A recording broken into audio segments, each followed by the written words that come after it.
And तेल यानी Nablus according to Palestinian colonisation and wall resistance commission, फिलिस्तीन authority की तरफ से इस चीज को बताया गया है कि कलकीलिया और नाबलूस के आसपास में जो जगह है वेस्ट बैंक में वहाँ की 112 एकड़ जो ज़मीन है वो इजराइल ने कब्जे में ले ली है और उसको सीज कर दिया है। Israeli authorities labelled the area as a state land, a policy often used to take Palestinian land.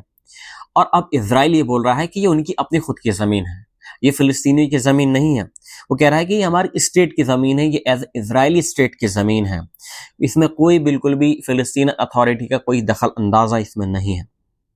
The area includes the Hawat Gilad settlement outpost established 2003, which Israel now plans to legalize.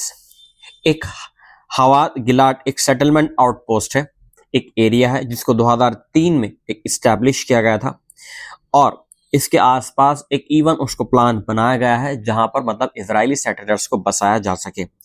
On August 20, Israel approved the E1 project aimed at splitting the West Bank into two parts and isolating East Jerusalem.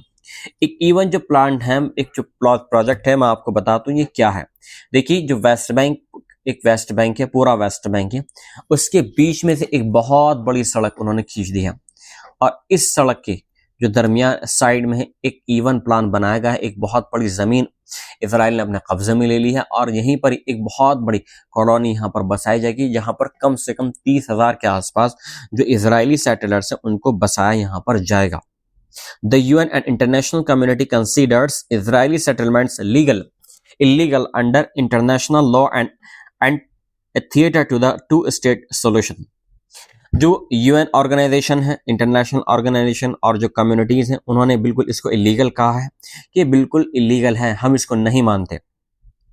और सबसे एक main चीज़ ये है, इस E1 project को बनाने का मतलब ये है, उसको प्रोजेक्ट का बनाने का मतलब ये है कि जिस तरीके से जो और यूरोपियन कंट्रीज हैं वो आहिस्ता आहिस्ता फिलिस्तीन को एज ए टू स्टेट, एक देश का दर्जा देने जा रही हैं आहिस्ता आहिस्ता।